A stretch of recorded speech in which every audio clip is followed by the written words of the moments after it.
Alors bonjour à tous. D'abord, j'aimerais remercier l'ILERI Campus de Nice et plus particulièrement Christina Petrova, sa directrice, pour cette invitation. C'est la troisième ou quatrième conférence que je donne à l'ILERI. Alors j'en ai donné plusieurs au cours des dernières années sur différents campus, toujours en lien avec mes principaux thèmes de recherche. Donc la précédente qui a été donnée il y a un an s'inscrivait dans l'immédiat post-7 octobre. Donc aujourd'hui, bien sûr, le temps a passé. Beaucoup de développements ont eu lieu au Moyen-Orient, dans la région, et puis même, je dirais, à l'échelle globale. Donc l'idée de cette conférence, c'est de Oui, j'essaie de gérer proposer... le son, on n'entend rien. alors, Mince. il faudrait mettre votre micro, par contre, en silencieux. Donc l'idée de cette conférence, que j'ai intitulée, alors l'intitulé a quelque peu été altéré. Je vais vous expliquer pourquoi, vous allez le comprendre la substance de ma présentation aujourd'hui. Au départ, j'étais partie sur l'idée de recomposition régionale, et finalement, je vais peut-être plutôt axer le propos de cette conférence autour d'une dialectique, recomposition, certes, mais aussi préservation. Donc, je vais essayer d'expliciter ces termes tout d'abord dans l'introduction. Mais encore une fois, l'idée n'est pas de proposer une lecture définitive des derniers événements et de l'année qui s'est écoulée, mais d'essayer de réinscrire justement ce 7 octobre 2023, ces lendemains, qu'on parle de la guerre à Gaza, de l'extension du conflit vers le Liban ou des réverbérations régionales et internationales. L'idée pour moi, c'était d'essayer tout de même d'apporter un peu de profondeur au-delà de l'actualité immédiate et d'essayer de voir en quoi ce qu'on nomme recomposition aujourd'hui, bouleversement, peut être pris avec un peu de précaution sans doute par rapport à la plus longue histoire du Moyen-Orient. Donc voilà, j'essaie de proposer une réflexion qui vous permette aussi de vous forger votre propre opinion. Encore une fois, une série d'interprétations, de perspectives pour essayer d'y voir un peu plus clair. Donc le Moyen-Orient, du 7 octobre à l'actuelle guerre de Gaza, comme je viens de le dire, entre recomposition et préservation. Et je vais donc expliciter cette dialectique. Alors tout d'abord, une carte très générale. J'ai bien aimé finalement cette carte avec l'idée de la loupe, du recentrage sur le conflit israélo-palestinien. Alors pourquoi cette carte m'a semblé parlante pour introduire le propos? Dans la mesure où c'est peut-être ça vous parle peut-être moins parce que vous êtes d'une autre génération, vous êtes plus jeune que moi, mais il est vrai que depuis, je dirais, la fin des accords d'Oslo, qui avaient été sanctionnés plus ou moins clairement avec la seconde intifada, pardon, au début des années 2000. Donc, quand je dis intifada, le deuxième soulèvement de grande ampleur des Palestiniens contre l'occupation israélienne au début des années 2000, on avait bien senti que tout ce processus de paix hérité des années 90, de l'administration Clinton, les accords d'Oslo, donc qui avaient vu un espoir de règlement de ce conflit qui était déjà vieux de plusieurs décennies, qui avait une longue antériorité. Mais je dirais qu'au cours des 25 dernières années, donc encore une fois, si on englobe les dernières années de la décennie 90, avec d'ores et déjà les premières violences qui apparaissent dans les territoires palestiniens, on savait tout de même qu'on était sorti de cet espoir d'un règlement de la question israélo-palestinienne. Et pour autant, cette question israélo-palestinienne qui demeurait irrésolue, elle n'a pas fait l'objet d'un traitement médiatique égal à bien d'autres crises. Alors tout d'abord, évidemment, peut-être replacer un peu le contexte général. Il y a eu les attentats du 11 septembre, suivi de la guerre en Afghanistan, de la guerre d'Irak, puis la phase printemps arabe de 2011 avec un certain nombre de révoltes dans plusieurs pays du monde arabo-musulman, suivies par, dans certains cas, des guerres civiles. Donc on a évidemment l'intervention de l'OTAN en Libye qui va être un échec, aboutir en partie à la fragmentation de cet État et une situation de guerre civile. On a évidemment la longue guerre civile syrienne aussi qui va largement occulter, en tout cas à l'échelle du Moyen-Orient, cette question israélo-palestinienne, la guerre au Yémen. On peut citer bien d'autres conflits. Et puis en 2020, les fameux accords d'Abraham, j'y reviendrai, qui marquent un tournant, il est vrai, à l'époque. Alors, ça marque un tournant parce que déjà, on est en pleine crise sanitaire, en pleine pandémie, donc c'est vrai qu'on ne s'attendait pas vraiment à ce tournant, mais plusieurs États de la région décident de normaliser leurs relations avec Israël, essentiellement les Émirats arabes unis et Bahreïn, mais il y a cet espoir que ces accords d'Abraham, alors, vont exercer un effet de traction et pousser d'autres États à signer, à normaliser leur relation. Alors, sinon, signer un traité de paix, normaliser leur rapport avec Israël. Et ça repose sur une approche très économique, vraiment favoriser l'économique, le développement au service du politique. Et puis, on a évidemment après deux pays qui, eux, sont depuis plus longtemps en situation de paix avec Israël, à savoir l'Égypte et la Jordanie. Et alors, pourquoi la loupe ici est importante? Parce que le 7 octobre va venir de manière absolument inattendue et évidemment d'une grande violence, puisqu'on parle d'un pogrom qui est commis par les combattants du Hamas et leurs partisans le 7 octobre lorsqu'ils s'infiltrent en Israël dans plusieurs kibboutz et puis lorsqu'ils visent un concert. Bon, tous ces événements aujourd'hui sont connus. Il y a sinon ce rappel, mais vraiment dans une extrême violence, du fait que ce conflit n'a jamais été résolu, qu'il n'y a jamais eu de paix, qu'il y avait finalement une sorte de statu quo qui s'était installé au fur et à mesure des années, notamment entre Israël et la bande de Gaza, avec une violence de basse intensité, mais bon, des incidents sécuritaires. Il est vrai, l'arrivée du Hamas, etc., en 2006, une radicalisation qui était claire, en tout cas du côté de ce mouvement dans la bande de Gaza. Et puis généralement, Gaza revenait de manière fréquente dans l'actualité. Donc je ne dis pas que le conflit avait complètement disparu, mais à aucun moment on s'attendait à cette explosion de violence.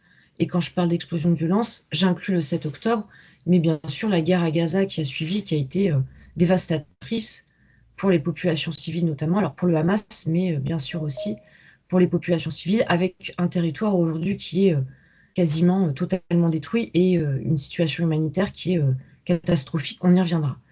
Donc il y a un recentrage de l'analyse géopolitique aussi qui en découle.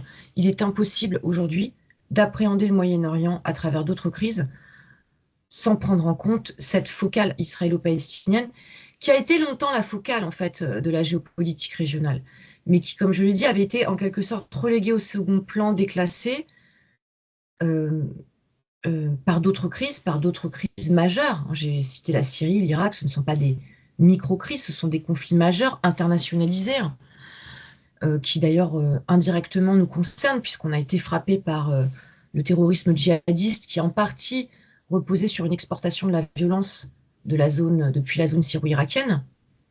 Mais aujourd'hui, on a ce recentrage, finalement, ce retour à cette équation israélo-palestinienne insoluble. Donc, la problématique est la question qui nous intéresse ici.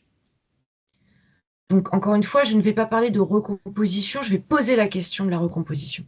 Est-ce qu'il y a eu recomposition finalement du Moyen-Orient au regard de ce que je viens de dire aussi, de cette antériorité du conflit, du fait que tout n'est pas nouveau? Y a-t-il eu recomposition? Et si oui, quelles sont ces recompositions? Quelles en sont les manifestations? Quelles sont les conséquences aussi de cette recomposition? Et là, j'introduirai plusieurs échelles temporelles. Alors, tout d'abord, je vais revenir sur les termes parce que c'est vrai qu'on entend beaucoup de... Surtout dans l'analyse géopolitique, ça me frappe parce que ça fait quand même un moment que je travaille sur cette région. J'enseigne aussi la géopolitique. Et finalement, il y a tout un champ lexical, toute une terminologie qui me paraît un peu confuse. Donc, je voudrais quand même revenir sur les termes qui cadrent mon intervention aujourd'hui. Donc, tout d'abord, l'idée de recomposition, c'est quand même l'idée de recomposer, donc de refaire quelque chose qui a été défait, qui a été détruit par la violence, défait par un certain nombre de dynamiques politiques, si on parle du Moyen-Orient. Donc, refaire quelque chose, recréer, restructurer Ça, c'est important parce que on peut avoir aussi une approche de la géopolitique en termes de structure. Quelles sont les structures de fond de cette région, de cet ordre régional? On a aussi peut-être une notion un peu plus dynamique qui est celle de réagencement, comment les relations, les rapports, par exemple, diplomatiques entre États vont être réagencés au regard de certains événements. Donc là, évidemment, comme je viens de le dire, le 7 octobre et la guerre à Gaza. Et surtout, quels sont les différents facteurs, à la fois endogènes et exogènes, qui vont accompagner ce réagencement. Et donc c'est là qu'on touche quand même à la complexité du terme recomposition, parce que vous le voyez, en fonction des définitions qu'on va donner du terme recomposition, on peut viser des phénomènes très différents. Et surtout, on doit prendre en compte, comme je viens de le dire, des facteurs très, très nombreux, exogènes, endogènes. On doit prendre en compte aussi différentes échelles, je vais y revenir plus spécifiquement. Mais surtout, la recomposition, comme je viens de le dire, elle suppose que quelque chose a été défait, fragmenté, donc détruit, comme je viens de le dire. Donc il faudra interroger dans cette intervention dans quelle mesure le 7 octobre 2003 et ce qui suit a détruit un certain Moyen-Orient tel qu'on le connaissait, parce que c'est vrai qu'il y a eu quand même, si vous passez un peu dans les librairies ou à la bibliothèque, vous voyez la floraison d'ouvrages, de publications qu'il y a eu depuis cette date. Donc il faut s'interroger sur ce qui a été détruit ou non. Est-ce que tout a été vraiment détruit? Il faut prendre aussi de ce point de vue ces distances avec un certain traitement médiatique de l'information. Et puis aussi, bien sûr, la guerre informationnelle qui est livrée tous azimuts autour de ce conflit depuis de longs mois. Donc il y a quand même un certain nombre de questions à se poser pour aborder ce qui semble être aussi relevé d'une transition. Quand on parle d'une recomposition, qu'on réagence, qu'on remet des morceaux, on essaie de recoller les morceaux, on remet des composantes finalement ensemble en interaction, on transitionne d'un état à l'autre.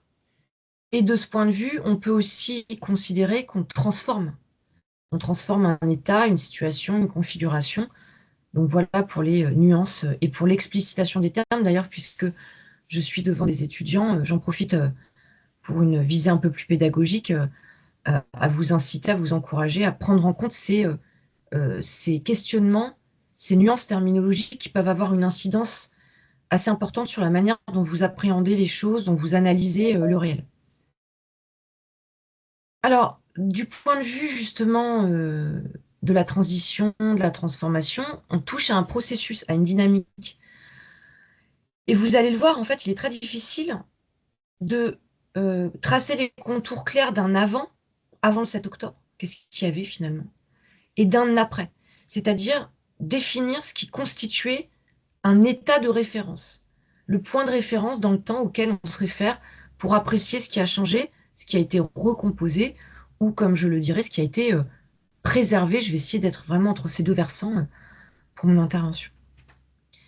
Donc des processus combinés, différents facteurs, différentes temporalités, hein, comme je le dis, immédiates, dans la plus longue durée, et puis surtout les acteurs étatiques, non étatiques, internes, externes, et les échelles. Est-ce qu'on raisonne à l'échelle locale? Est-ce qu'on se place du point de vue d'un habitant à Gaza? Est-ce qu'on se place du point de vue de l'échelle régionale? Est-ce qu'on va se placer du point de vue d'un habitant en Syrie? Est-ce qu'on se place à l'échelle globale? Nous y sommes, puisque nous réfléchissons, nous pensons ce conflit et ses développements depuis notre position finalement, qui est, dans mon cas, celle de professeur en relations internationales, dans votre cas, celle d'étudiant, et nous ne vivons pas dans la région, nous suivons les événements depuis plusieurs mois, depuis l'Europe, qui, je dirais, a aussi évidemment fait partie de l'internationalisation de la crise à sa manière, mais il faut prendre aussi en compte, bien sûr, la perception qui est la nôtre en fonction de notre position dans le temps et au niveau géographique. Donc, comme je l'ai dit, je vais essayer d'opposer deux termes, celui de recomposition et de préservation. Donc, j'ai déjà un peu explicité la synonymie du mot recomposition. Redéfinir, reconstruire, restructurer, réagencer, réorganiser si on se place dans une perspective organisationnelle, réaménager, remanier, rebattre aussi les cartes. Hein. Enfin, on a tout un tas, vous le voyez, de variations lexicales qui sont intéressantes parce que, comme je l'ai dit, en fonction de celle que vous allez choisir, vous pourrez en déduire des choses très différentes. Et donc, l'idée quand même induite de la disparition de quelque chose, d'une réalité. Mais quelle est-elle exactement cette réalité?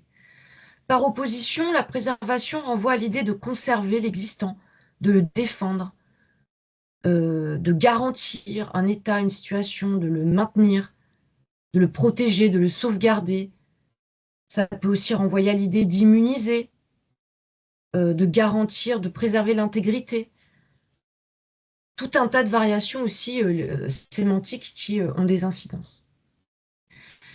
Et donc, à ce titre, je voudrais aussi m'intéresser à ce qui n'a pas été altéré, ce qui n'a pas été chamboulé par le 7 octobre. Parce que, comme je l'ai dit, il y a cette construction médiatique, informationnelle de l'événement 7 octobre et aussi de la guerre à Gaza en large part. Et puis, il y a ce qui ne change pas.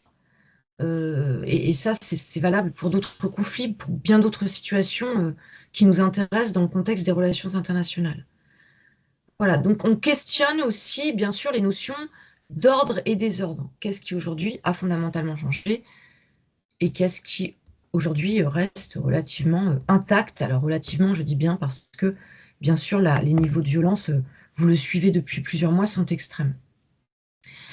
Alors, ce qui est intéressant du point de vue méthodologique, c'est d'adopter une approche, une perspective discursive en termes d'analyse de discours pour voir très clairement qu'au niveau des discours, qu'il s'agisse du discours des acteurs locaux, des acteurs régionaux, des acteurs plus globaux, on a justement cette dialectique qui est très présente.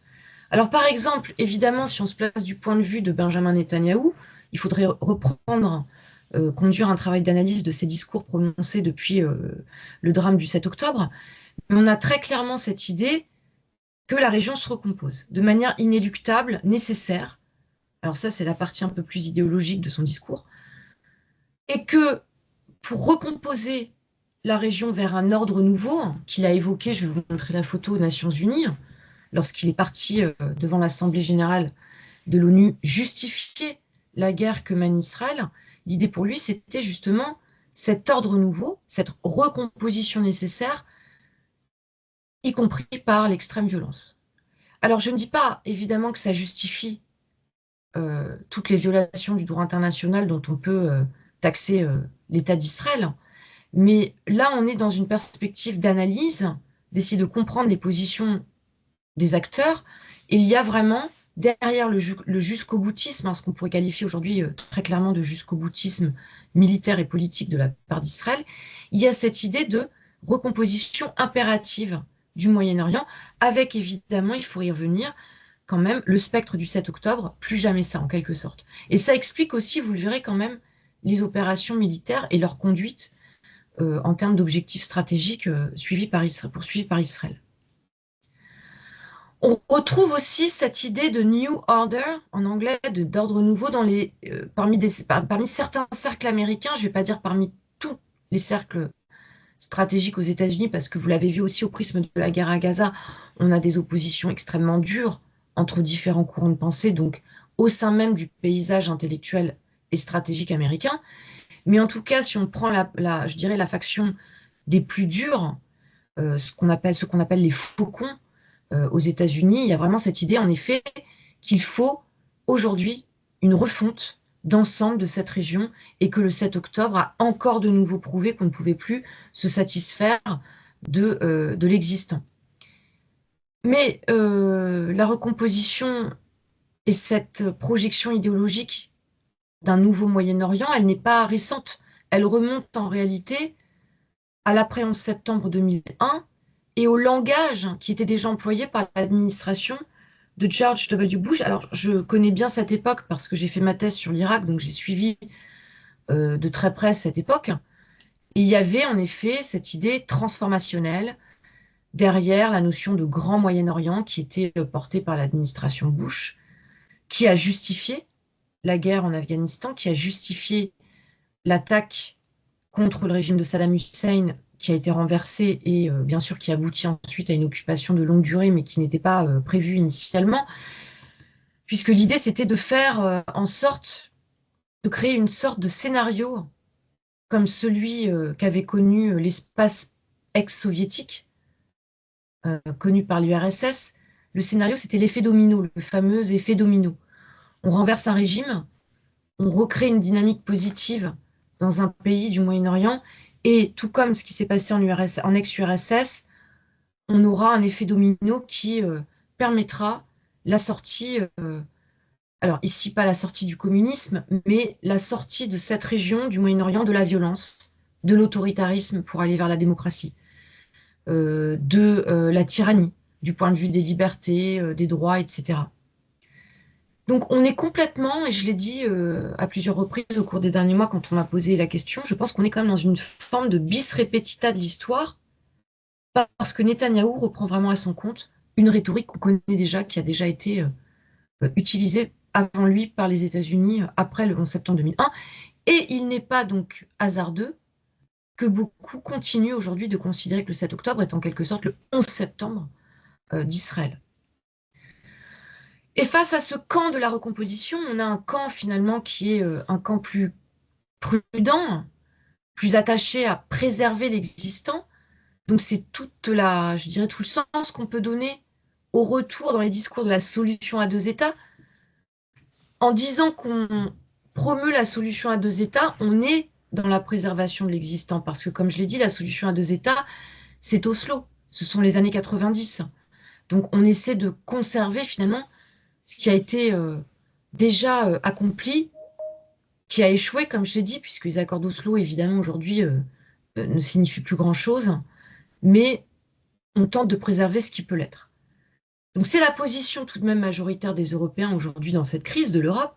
Alors évidemment, on peut parler du positionnement de la France, on peut parler de l'Allemagne, on peut parler évidemment des tensions très importantes entre Israël et la Norvège, par exemple. On peut évoquer la diplomatie espagnole très pro-palestinienne. On a toutes ces dissensions, ces divergences entre États membres, mais si vous regardez tout de même les positions qui sont prises au niveau des représentants des principales institutions européennes, on est plutôt sur le rappel du droit international et sur cette idée qu'il faut revenir à cette solution à deux États, qu'elle est la seule à pouvoir extirper la région de ce fléau de violence. On a aussi, euh, donc, pardon, il y a une petite erreur sur ma slide. C'est aussi le cas pour un grand nombre de pays extra-occidentaux, hein. Excusez-moi, j'ai fait une erreur sur la slide. Extra-occidentaux, si on s'intéresse à l'Asie, à l'Amérique latine, à l'Afrique. Alors, beaucoup de ces pays sont rangés dans la catégorie sud globale aujourd'hui. Si on regarde les positions qui sont celles de ces États, on pourrait mentionner l'Afrique du Sud aussi. Je vous montrerai une photo dans quelques instants qui a été à l'initiative de la plainte contre Israël devant la Cour internationale de justice. Mais fondamentalement, quand on dit qu'il y a, si vous voulez, déclin de l'Occident et en quelque sorte montée en force diplomatique du Sud global, c'est vrai en partie, mais si vous regardez le positionnement du Sud global sur les questions que je viens d'évoquer, à commencer par le respect du droit international, il n'y a pas de déclin de la norme occidentale, puisque ces pays réaffirment ce qu'ils considèrent ne pas être réaffirmé assez fort par les Occidentaux qui ont eux-mêmes créé, jeté les bases après la Seconde Guerre mondiale du système multilatéral, qui ont eux-mêmes été à l'initiative des grandes conventions internationales. Donc c'est simplement un rappel, mais il n'y a pas fondamentalement de dissension entre un certain nombre d'États occidentaux et extra-occidentaux dans le rappel du droit international fondamental.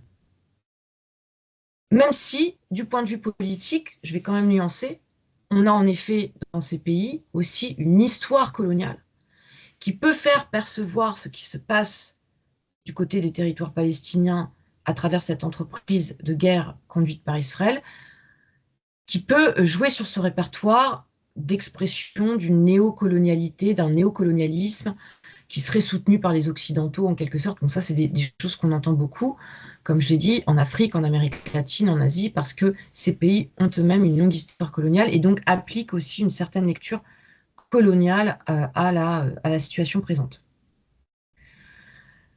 Alors, concernant la Chine et la Russie, euh, c'est compliqué pour la Chine et la Russie, finalement, même s'il y a eu des déclarations, par exemple, de Vladimir Poutine, qui fustigeait la violation du droit international par les Occidentaux, par Israël et par les États-Unis dans leur soutien à l'État hébreu. Il y a eu, c'est vrai, des discours de rappel de la norme internationale, ce qui était quand même un peu plus compliqué, évidemment, du point de vue russe, suite à l'invasion de l'Ukraine par la Russie et donc à la violation par la Russie elle-même de cette norme internationale qu'elle s'est soudainement prise à vanter dans le contexte de la guerre à Gaza.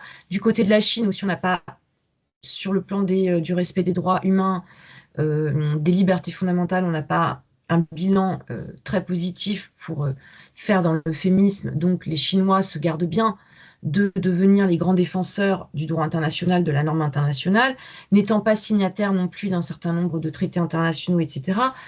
Mais il y avait tout de même une volonté, bien sûr, là, stratégique de se positionner, notamment de se positionner contre les États-Unis, en appelant au calme et en prenant quand même une position, vous l'avez vu, très favorable à la question palestinienne et à son règlement diplomatique. Donc l'objectif était le suivant, dire qu'en réalité, bah, si on reprend encore une fois la médiation américaine qui a accouché des accords d'Oslo au début des années 90, l'idée pour des États comme la Chine et la Russie était de dire nous sommes en bonne position pour prendre le relais. Et d'ailleurs ça a été dit très clairement par les Russes et je crois aussi par les Chinois, qui avaient eu une sorte de monopole de la diplomatie au Moyen-Orient par les Américains et qu'il fallait aujourd'hui rééquilibrer en impliquant d'autres acteurs.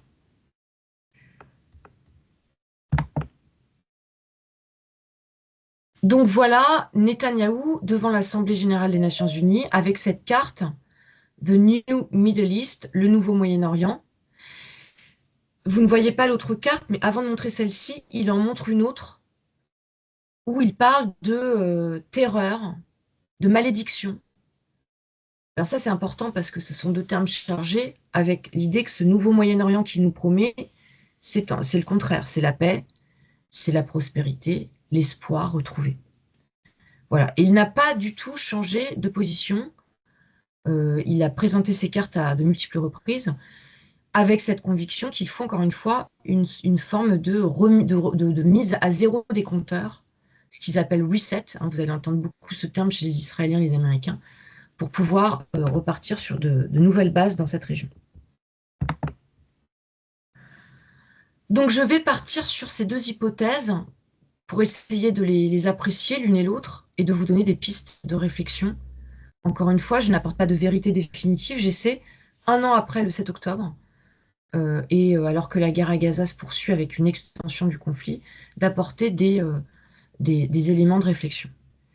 Donc la première hypothèse, elle est simple, on va considérer qu'il y a eu recomposition et donc je vais m'interroger sur la nature de ces recompositions, comme je l'ai dit, quelles en sont les manifestations et quelles en sont les conséquences immédiates et au plus long cours. Donc retour tout d'abord sur le 7 octobre. Vous voyez cette carte qui n'est pas à jour, mais qui vous montre l'étendue des dommages et des morts causés par cette attaque, ces tueries du Hamas le 7 octobre.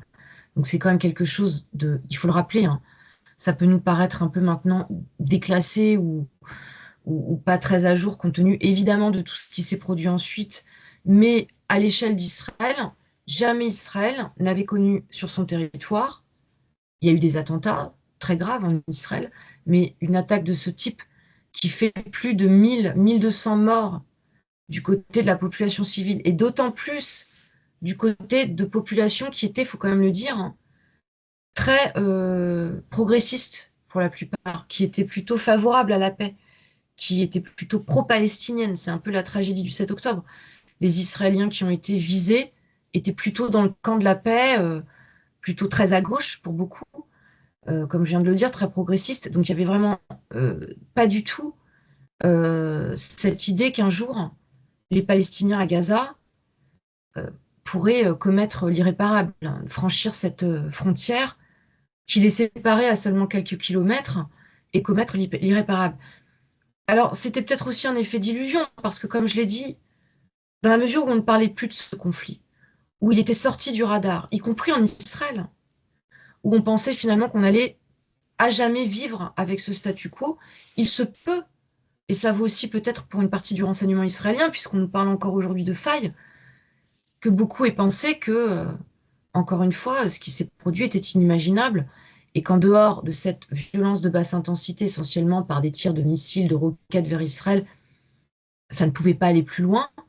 Eh bien, tout cela, ça a été complètement, évidemment, brisé, mis à bas par le 7 octobre, qui, de ce point de vue, oui, marque tout de même un tournant dans la région. Alors, la recomposition au niveau maintenant local. Je l'ai dit, on va considérer trois échelles, locale, régionale, globale. Alors, au niveau local, Gaza, c'est quand même un scénario, je dirais, exceptionnel. On ne peut pas, je ne vais pas vous dire qu'on peut parler de préservation à Gaza. Gaza est aujourd'hui à l'état de ruine. Hein, pour dire les choses très simplement, l'habitat a été quasiment détruit à 100%. Et ce qu'il reste d'immeubles encore un peu debout, hein, vous voyez les images par vous-même, sont inhabitables. Les infrastructures ont été détruites. Ça faisait partie de la stratégie militaire d'Israël de destruction, d'anéantissement des infrastructures du Hamas.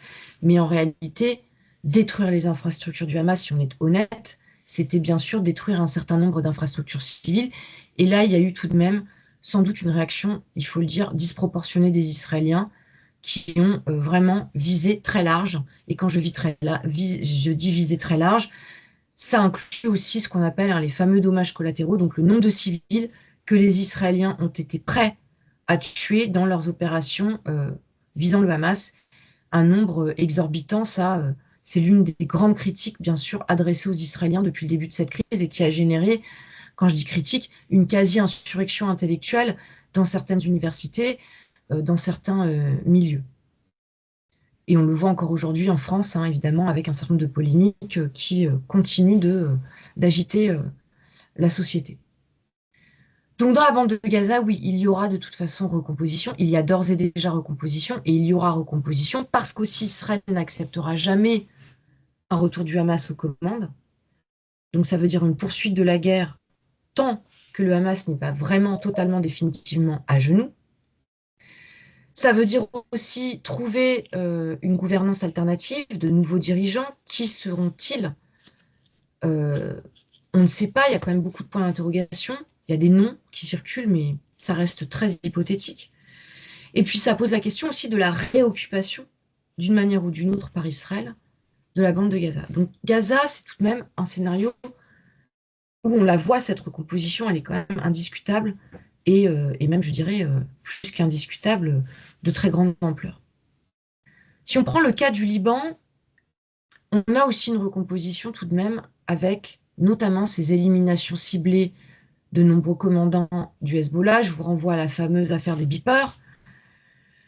L'incursion terrestre aujourd'hui d'Israël dans le sud du Liban.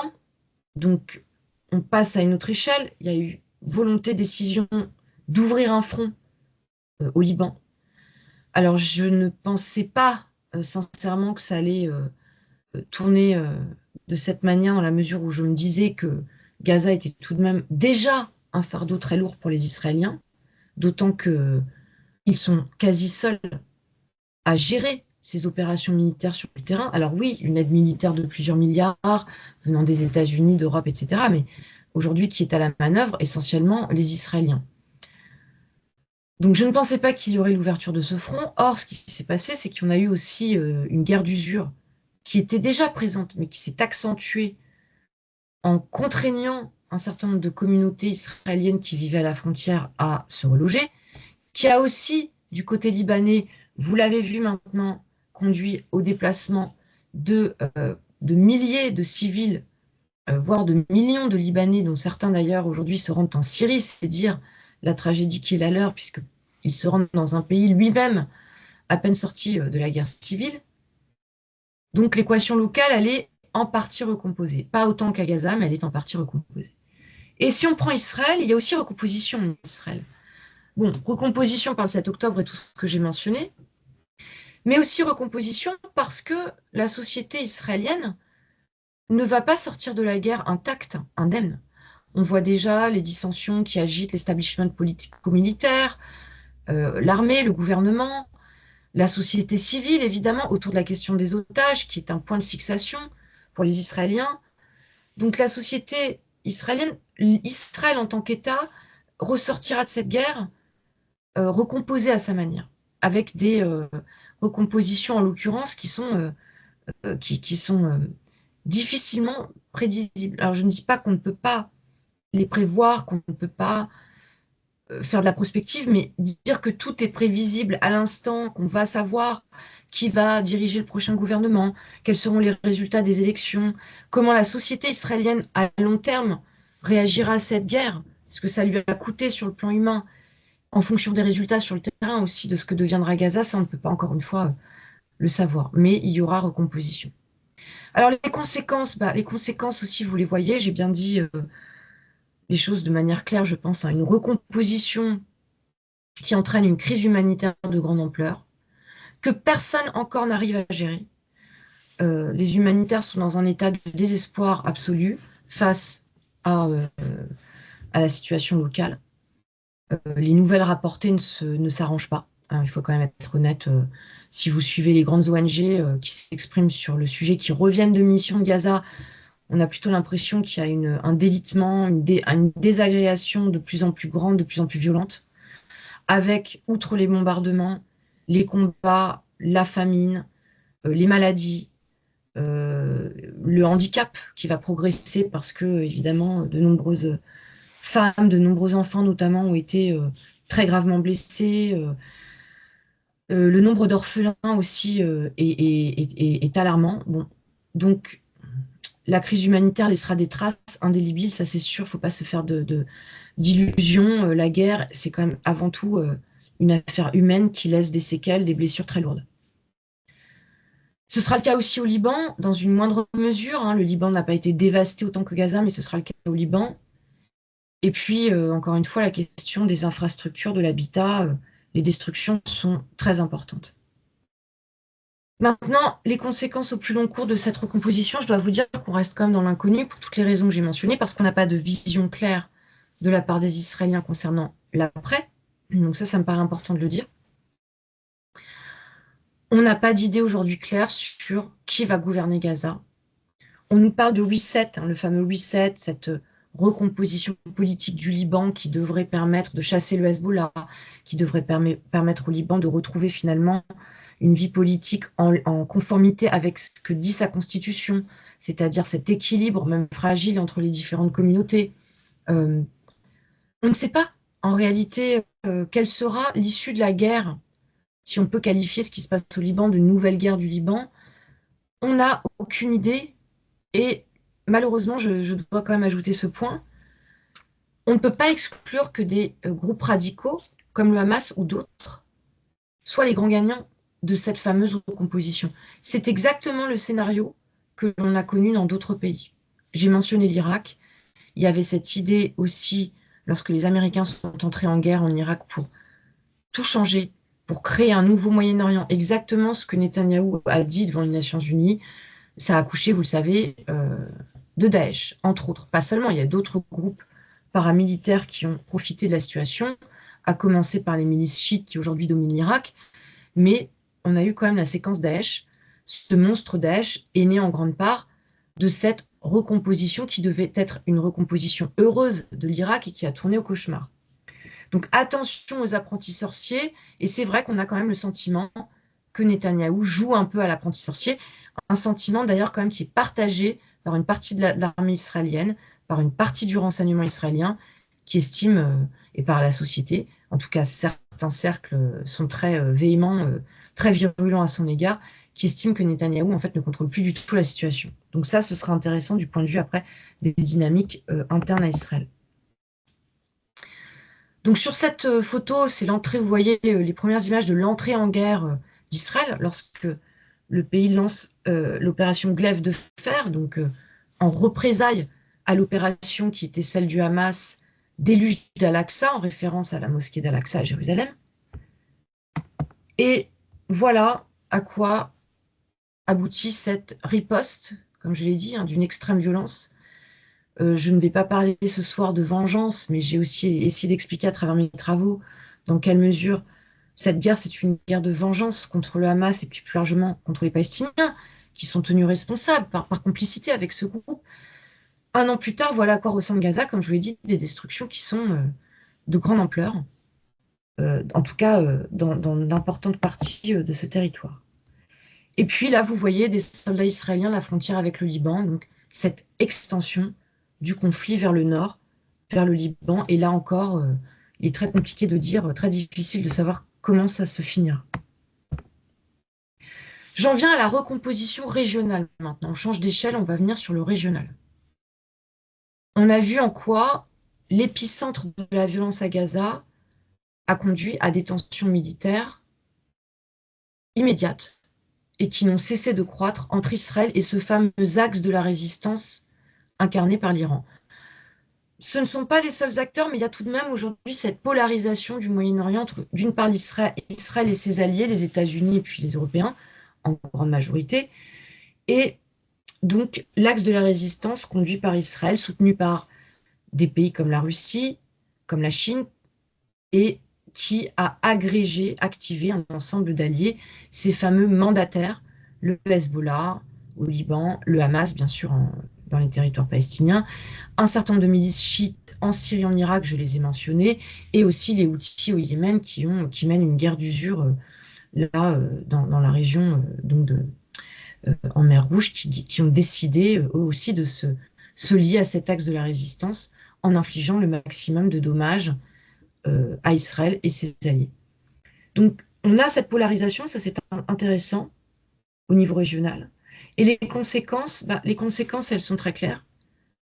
Là où Israël pouvait croire encore à une sorte d'apaisement durable de ses relations avec son voisinage, immédiat comme plus lointain, il y a eu une dégradation à la fois politique, sécuritaire et militaire, bien sûr, sur la période plus récente, de grande ampleur, significative, qui fait qu'aujourd'hui, il n'y aura pas, clairement, de retour, même à, je dirais, quand je parle de normalisation, ce n'est même pas une paix, même à des niveaux d'intensité, de violence d'intensité basse, on y reviendra, mais on est quand même dans une escalade qui peut durer encore combien de temps, je ne sais pas, mais rien, en tout cas sur le terrain en l'état, n'indique qu'on va vers cette désescalade à laquelle pourtant le monde entier, les principales chancelleries appellent. Donc ensuite, ce qui est quand même aussi très frappant, j'y reviendrai, parce qu'on peut voir les choses de plusieurs façons, c'est cette ascension, cette montée en puissance des acteurs non étatiques et notamment paramilitaires sur la scène régionale. Vous avez quand même essentiellement aujourd'hui un État Israël contre des acteurs paramilitaires. Ça, c'est important, parce que même si ces acteurs sont soutenus par l'Iran, si on prend le cas du Hezbollah par exemple, le parrain iranien est bien là à travers une histoire quasi symbiotique avec ce mouvement, sur le plan humain, sur le plan financier, sur le plan d'armement, sur le plan de l'aide logistique, sur le plan de l'entraînement des hommes, sur le plan de l'idéologie, c'est vrai.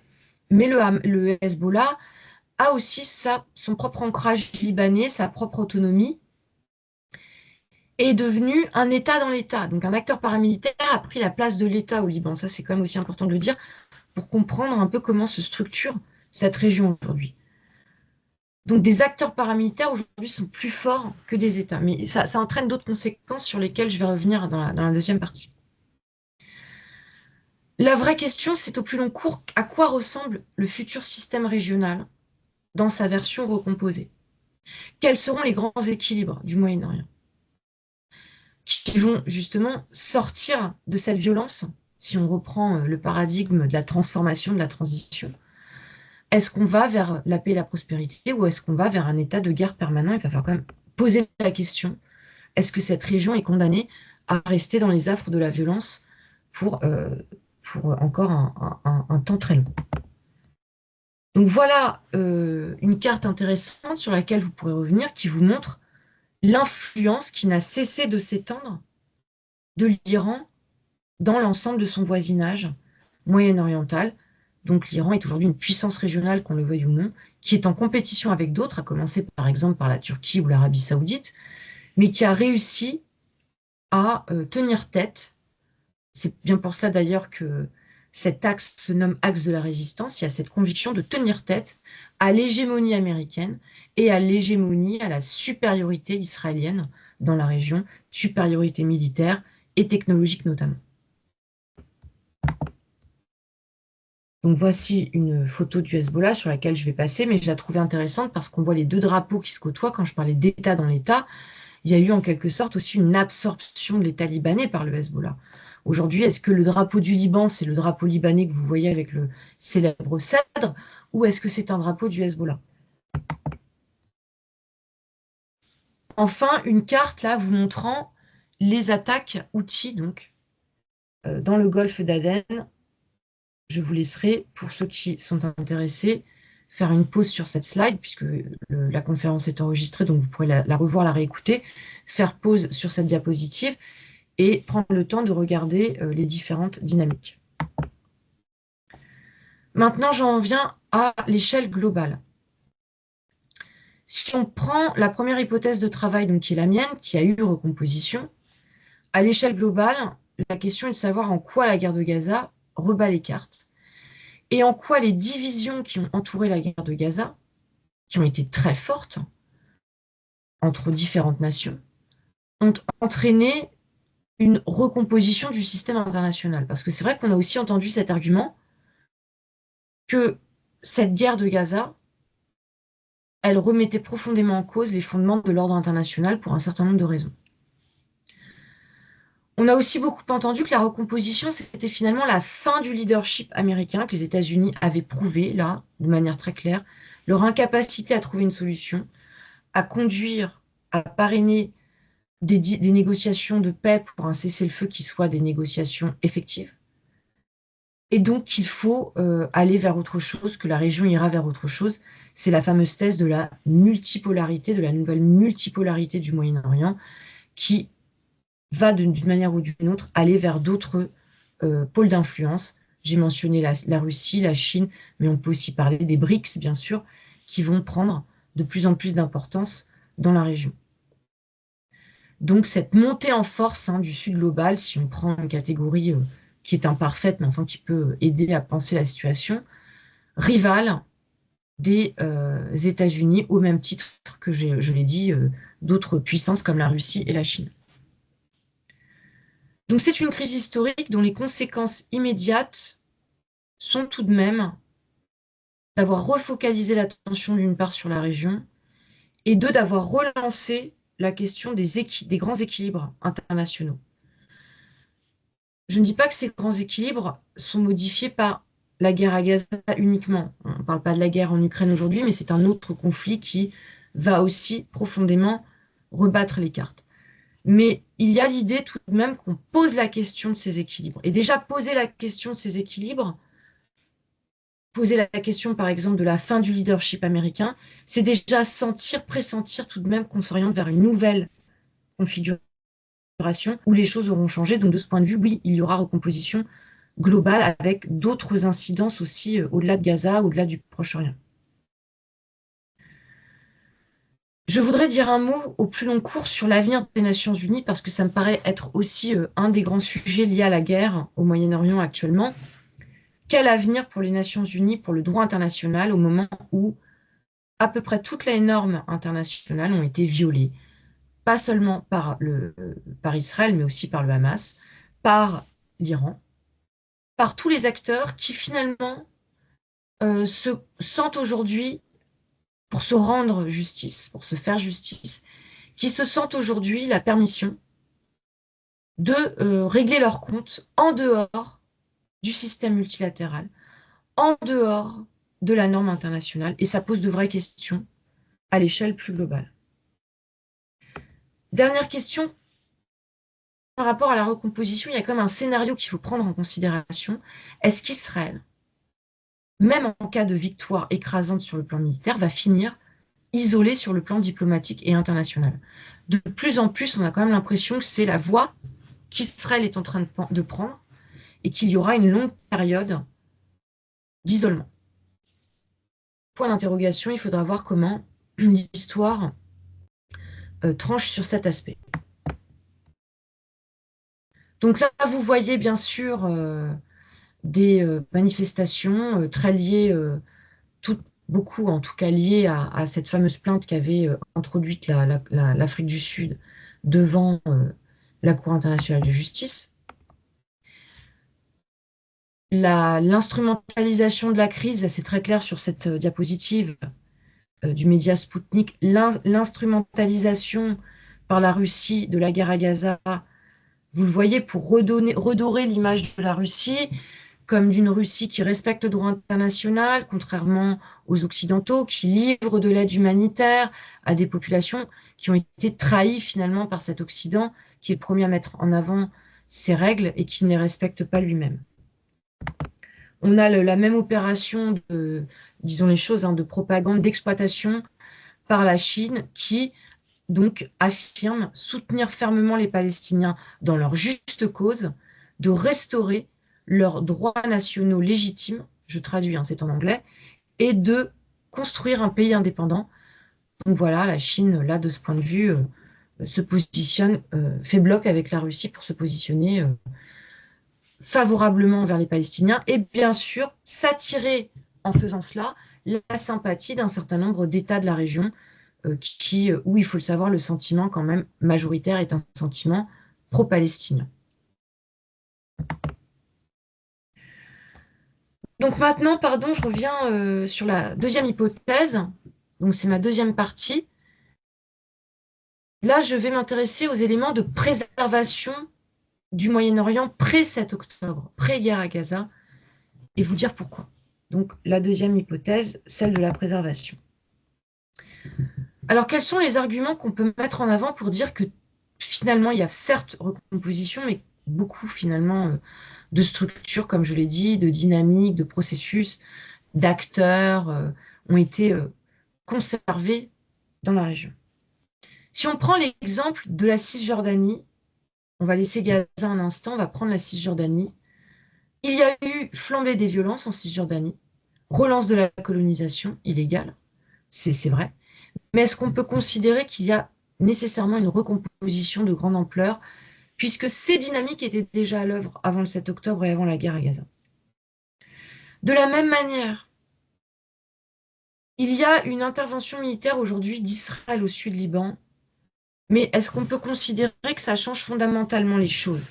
Dans la mesure où Israël conduisait déjà un certain nombre d'opérations contre le Hezbollah à la frontière, y compris après son retrait. Israël a longtemps occupé le sud Liban, s'est retiré de ce territoire qu'il a occupé très longtemps, mais n'a jamais mis fin à des opérations qui visaient à endiguer la menace du Hezbollah. Donc, est-ce qu'on peut considérer qu'il y a vraiment une évolution? Et puis, à plus large échelle, alors oui, bien sûr, une explosion sur un port, ce ne sont pas des bombardements, donc je ne vais pas comparer des contextes qui ne sont pas comparables, mais le Liban se trouvait tout de même déjà dans une situation de grande crise. Si on parle des équilibres politiques, si on parle de cette équation à reconstruire, à redéfinir. Donc je ne suis pas sûre véritablement que tout ait changé euh, au Liban et que les choses n'étaient pas, enfin que la situation n'était pas très grave déjà. Quant à Israël, beaucoup des tensions que vous observez aujourd'hui en Israël autour de la question des otages, autour de la figure de Netanyahou, préexistent au 7 octobre. On n'en parle plus aujourd'hui, mais avant le 7 octobre, on a eu euh, toute cette vague de manifestations en Israël sur un certain nombre de questions, qui est portée aussi sur l'identité de l'État d'Israël, sur cette fameuse identité juive d'Israël. Est-ce qu'on doit limiter cette définition à une appréciation finalement religieuse de ce qu'est Israël? Est-ce qu'au contraire, Israël doit revenir à sa nature plus laïque, inclusive, qui était celle des débuts? Le sionisme historique est un... Vous relisez la déclaration qui fonde Israël. C'est une déclaration qui est universelle, qui ne se limite pas au seul peuple juif, qui est, comme je le dis, inclusive. Euh, Est-ce qu'on va de plus en plus vers un État qui, au contraire, met l'accent sur une citoyenneté israélienne très liée aux religieux, comme c'est le cas dans les pays musulmans d'ailleurs, comme c'est le cas dans les pays musulmans où l'islam est la religion officielle et où tout de même, on l'a vu avec le triste sort des minorités, si vous n'êtes pas musulman, vous êtes dans une situation subalterne. Est-ce qu'on s'oriente vers ce scénario aussi en Israël, ce qui remettrait en cause un modèle qui a longtemps prévalu et fait d'Israël, c'est vrai, à l'échelle régionale, un État très différent et un État que l'on pouvait qualifier encore il y a peu de démocratique par rapport au respect du droit des minorités et d'un certain nombre de groupes qui ne faisaient pas partie de la majorité dominante. Aujourd'hui, c'est remis en cause quand même par cette politique qui est celle de Netanyahou. Et je dis remise en cause parce qu'il y a eu quand même aussi des pressions très fortes exercées sur des milieux qui s'opposaient à la guerre, par exemple, en Israël. Vous regardez la situation qui a été celle des journalistes d'Haaretz, je ne rentre pas dans les détails, ou d'autres milieux intellectuels qui ont eu beaucoup de mal à s'opposer à la guerre et à faire passer d'autres messages que le discours dominant, celui notamment du cabinet de guerre de Benjamin Netanyahou. Quelles sont les conséquences? Eh bien, en fait, ce qu'on voit très clairement, c'est que beaucoup des tensions qui préexistaient au 7 octobre et à la guerre de Gaza n'avaient pas disparu, pardon, n'ont pas disparu, ressurgissent aujourd'hui dans une configuration qui n'est pas comparable avec d'autres, mais qui n'a pas effacé ce qui précédait. Ça me semble important de le dire. Surtout, la grande question, c'est est-ce que finalement, on va revenir au statu quo antérieur, alors qu'il ne sera jamais plus parfaitement ce qu'il était, mais quand je dis statu quo, après cette avalanche de violence, est-ce qu'on va revenir encore une fois à des niveaux de violence de basse intensité, ce qui caractérisait le statu quo antébellum, avec finalement seulement une recomposition, comme je l'ai dit, là, très claire et indiscutable dans le cas de Gaza. Je ne sais pas, mais on n'a pas l'impression, en tout cas, si on se place du point de vue de l'argument de ce qui est préservé, que ce nouvel ordre régional voulu par Netanyahou va nécessairement accoucher d'un scénario magique, c'est-à-dire celui d'une région qui est complètement transformée pour le meilleur sur le plan politique, économique, social, etc. Bon, là, vous voyez la Cisjordanie, donc je vais passer sur cette carte, mais la démographie, la recomposition de la démographie de la Cisjordanie avec, bien évidemment, la question de la coexistence ou non aujourd'hui entre population arabe et population juive en Cisjordanie, notamment avec les colons, des colons qui sont de plus en plus, pour beaucoup, radicalisés, qui ont été radicalisés par le 7 octobre aussi, il faut quand même dire les choses telles qu'elles sont, donc qui considèrent aujourd'hui qu'il faut ouvrir un front en Cisjordanie. Mais fondamentalement, donc là, on est sur une aggravation des violences, mais ces violences, elles ont cours depuis de longues années en Cisjordanie. La situation, elle est explosive depuis très longtemps. Le Liban, j'ai trouvé que cette image, cette photo de l'AFP était parlante parce que le pays, comme je l'ai dit, est à genoux sur bien des plans. Une équation politique qui ne fonctionne plus, un État qui a été happé par le Hezbollah, une économie en berne. C'est surtout ça. Il y a aujourd'hui, évidemment en lien avec la dette libanaise, un État qui n'arrive plus à fonctionner, une économie qui est moribonde, qui pousse de nombreux Libanais à l'exil. Donc, en quelque sorte, l'intervention militaire des Israéliens, c'est le point culminant de cet état, de cette logique de pourrissement au Liban. Et ça me semble aussi important de le dire. Tout ne commence pas avec ces opérations militaires israéliennes. Donc là, une définition du statu quo, hein, c'est préserver ce qui existe. Hein, comme j'ai dit, je vous laisserai prendre connaissance de la définition plus spécifique pour vous pencher, réfléchir sur cette notion de statu quo. Parce que si on parle de nouveau statu quo ou de perpétuation du statu quo au Moyen-Orient, encore faut-il avoir un peu une idée de ce qu'on entend par statu quo. Mais ça me semble être en tout cas la description la plus raisonnable de ce qu'on peut s'attendre à voir. Deuxième échelle de la préservation régionale. Donc oui, il y a eu une escalade des provocations, des représailles réciproques entre les deux camps que j'ai mentionnés, Israël, l'axe de la résistance.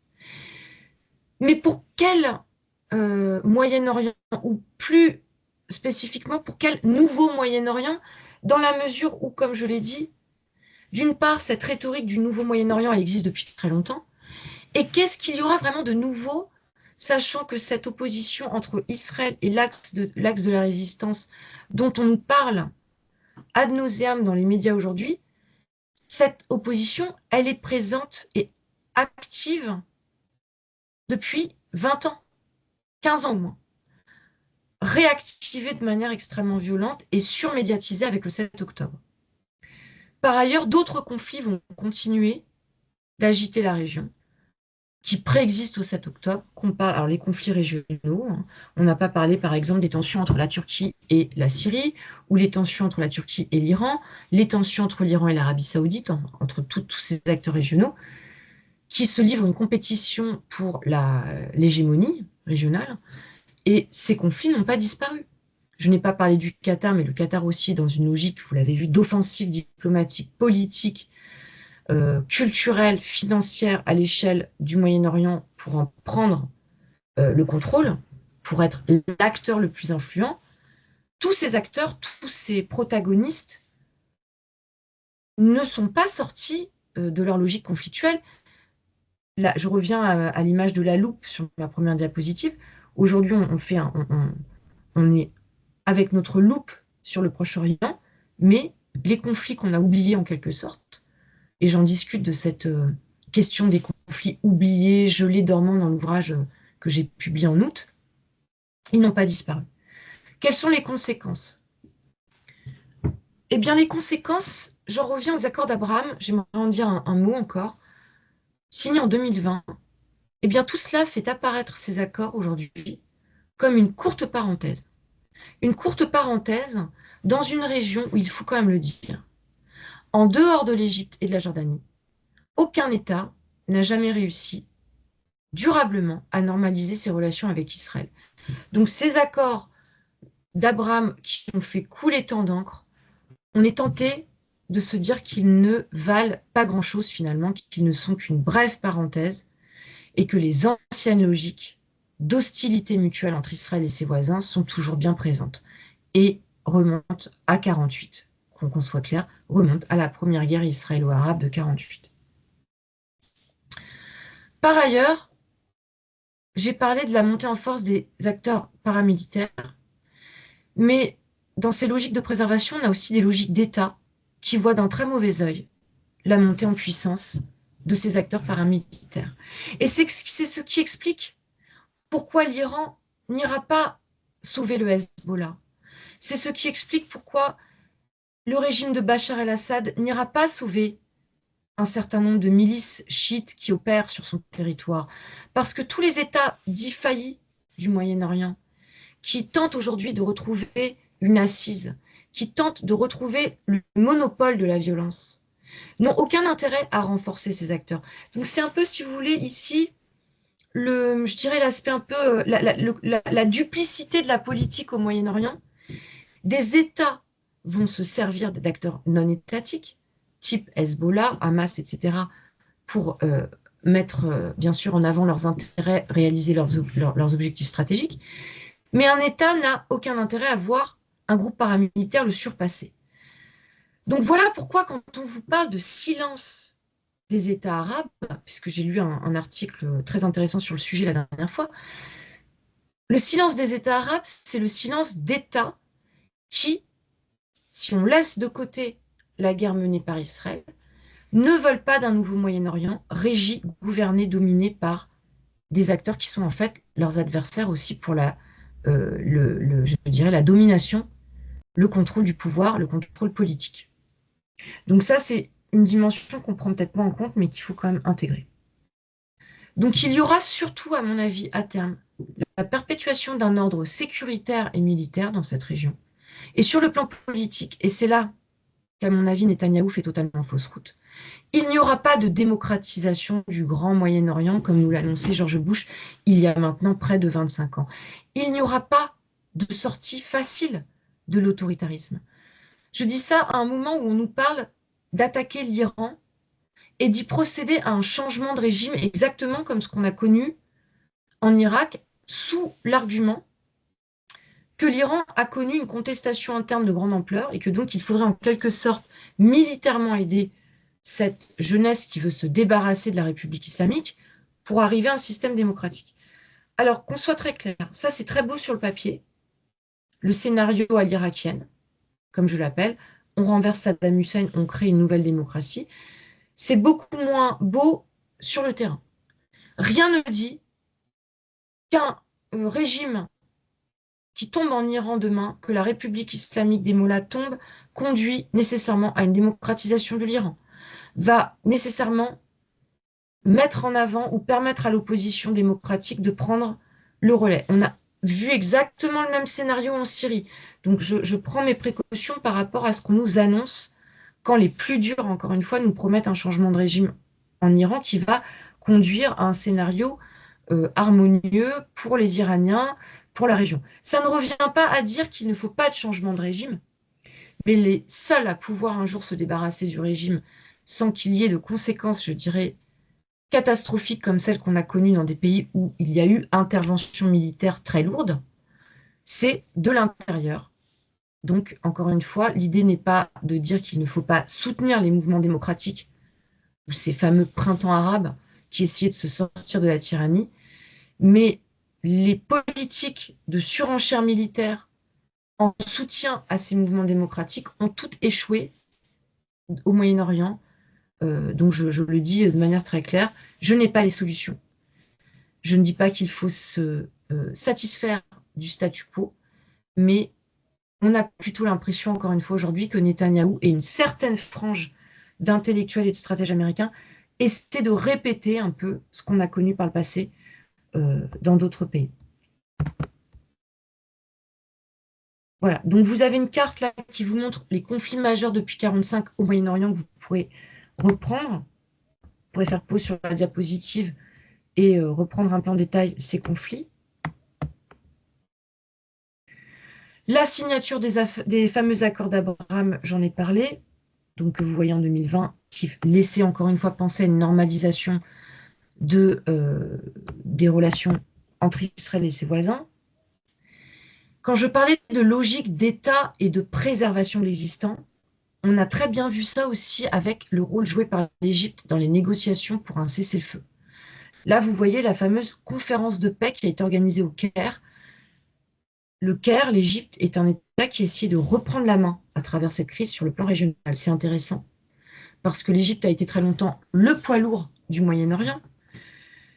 Et il y a cette volonté aujourd'hui de réinstaurer justement cette influence. On voit aussi un peu la même logique du côté de l'Irak, qui essaie aussi de se réinstituer comme acteur influent. Donc vous le voyez, on a tout de même des logiques qui sont des logiques venant du passé, hein, là, en tout cas dans le cas qui ne tranchent pas vraiment avec le présent. Dans le cas de l'Égypte, l'Égypte a été l'acteur diplomatique de premier plan pour toutes les négociations autour de Gaza. Pourquoi je dis ça? Parce que je voudrais aussi prendre un peu de recul par rapport au rôle qui a été accordé au Qatar. On nous a beaucoup parlé du Qatar. Le Qatar a joué un rôle, je ne dis pas le contraire, hébergeant le bureau politique du Hamas. Mais l'acteur qui a toujours fait la différence en termes de négociation, notamment sur la question de Gaza, c'était l'Égypte. Et on a vu à quel point l'Égypte a été mobilisée au cours des derniers mois, sans succès certes, mais très mobilisée tout de même. Dernier élément de cette préservation, dernière dimension, la dimension elle aussi globale. Il n'est pas certain, si on considère finalement une autre hypothèse, donc cette hypothèse de la préservation, que la guerre de Gaza bouleverse de manière fondamentale les équilibres du pouvoir à l'échelle internationale. J'ai dit qu'il y aurait sans doute redistribution du pouvoir entre les grandes puissances. Mais quand? Selon quelle modalité? Est-ce que Gaza est véritablement ce tournant? Il est très difficile en l'état de le savoir. Il faudra l'apprécier d'ici quelques années. Je ne sais pas si véritablement Gaza va provoquer un rééquilibrage à l'échelle internationale. De la même manière, est-ce qu'on est vraiment sorti du moment unipolaire américain? Est-ce qu'on est vraiment sorti de l'hégémonie américaine? Alors oui, les États-Unis ont échoué à imposer à Israël un cessez-le-feu alors que toute la communauté internationale y appelle depuis de longs mois. Oui, les États-Unis ne veulent plus être dans ce rôle de gendarme du monde. Ça, c'est très important. Ce n'est pas simplement qu'ils ont perdu de leur leadership, c'est qu'ils ne souhaitent plus faire office de gendarme dans la région. Tout cela est très vrai, mais ça ne signifie pas pour autant que les États-Unis sont déclassés. Il y a de nouveaux acteurs mais on le voit, en tout cas, moi, ça m'a frappé. Tout le monde a eu de nouveau dans cette crise les yeux rivés vers l'Amérique, vers Washington, pour trouver des solutions et sortir de l'ornière. Donc attention à ne pas, je dirais, vendre la peau de l'ours trop vite, à croire que les États-Unis sont complètement sortis de sortis de l'équation, sortis du jeu. Donc il n'est pas sûr immédiatement qu'il s'agisse d'une redistribution du pouvoir, je viens de le dire, entre grandes puissances notamment, au-delà de la rhétorique, au-delà des grandes annonces, etc. Et au plus long cours, je reviens à la question du multilatéralisme. Ça fait trop longtemps qu'on nous parle de la mort des Nations Unies. On nous dit que ça n'a plus que ce machin. D'ailleurs, ça a été repris par les Israéliens, ne veut plus rien dire, qu'il faut se débarrasser des institutions multilatérales, sortir des grandes conventions, des grands traités. Bon, pourquoi pas? Mais la vérité, c'est que tout le monde finit par revenir vers les Nations Unies. Aujourd'hui, on compte essentiellement sur les Nations Unies pour encadrer l'après, ce fameux après, cette reconstruction, la gestion des flots de déplacés, la crise humanitaire, la coordination entre les ONG, entre les différents acteurs de soutien à Gaza. On parle là du système multilatéral, on parle des grandes conventions, on parle de ce droit international qu'Israël ne souhaite pas, auquel Israël ne souhaite pas se soumettre, et qui pourtant est le même droit international qui a créé l'État d'Israël. Je rappelle quand même que sur le plan du droit international, Israël n'est pas né de la guerre, de la première guerre israélo-arabe. Israël est né d'une résolution de l'ONU. Donc voilà le grand paradoxe aujourd'hui, c'est que cette communauté internationale, ce système pardon, multilatéral qu'on rejette, qu'on vilipende, qu'on jette aux orties en quelque sorte, hein, il est indépassable.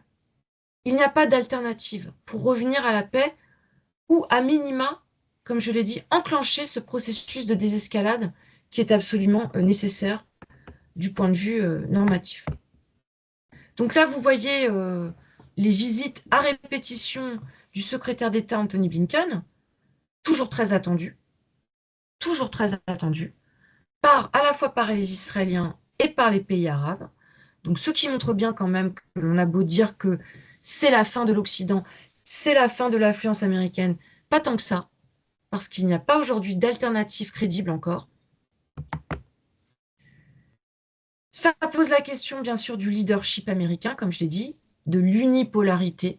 Est-ce que c'est un leadership américain qui va être hégémonique au sein d'un système plus multipolaire et non plus unipolaire, comme c'était le cas dans les années 90, au sortir de la guerre froide, lorsque véritablement les États-Unis étaient l'hégémonie mondiale insurmontable, indépassable, la seule au monde. Multipolaire ne signifie pas que nous ne pouvons pas avoir dans le système multipolaire qui s'esquisse un acteur hégémonique, qui resterait en l'occurrence clairement les États-Unis. Donc là, sur cette photo, vous voyez les bureaux des Nations Unies à Gaza. Comment, en dehors encore une fois, de l'action onusienne, va-t-on régler la question de Gaza? Il faudra, même si les Israéliens réoccupent Gaza, que les Israéliens concèdent à l'ONU son rôle, qu'ils n'ont cessé de nier au cours des derniers mois, en accusant notamment l'UNRWA, qui est responsable des réfugiés, de complicité avec le Hamas, en détruisant un certain nombre d'écoles qui étaient administrées par l'UNRWA.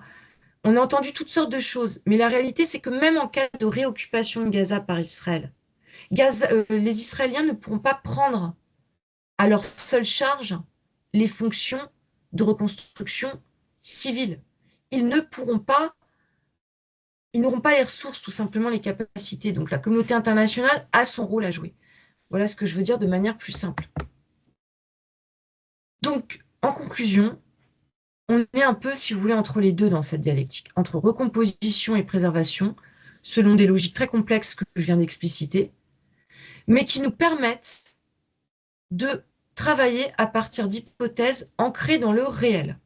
Et quand je dis que cette hypothèse recomposition-préservation, elle est ancrée dans le réel, elle l'est parce qu'on prend en compte, vous avez vu, plusieurs paramètres et plusieurs possibles, plusieurs paradigmes pour essayer d'aller au plus près de ce à quoi le Moyen-Orient ressemble aujourd'hui et ce à quoi il ressemblera. Et on le voit, oui, pour finir, le Moyen-Orient se recomposera, mais beaucoup de ce qu'on a connu auparavant et de ce qui caractérisait le Moyen-Orient dans la durée de manière historique sera préservé au-delà de l'extrême violence qu'on observe aujourd'hui.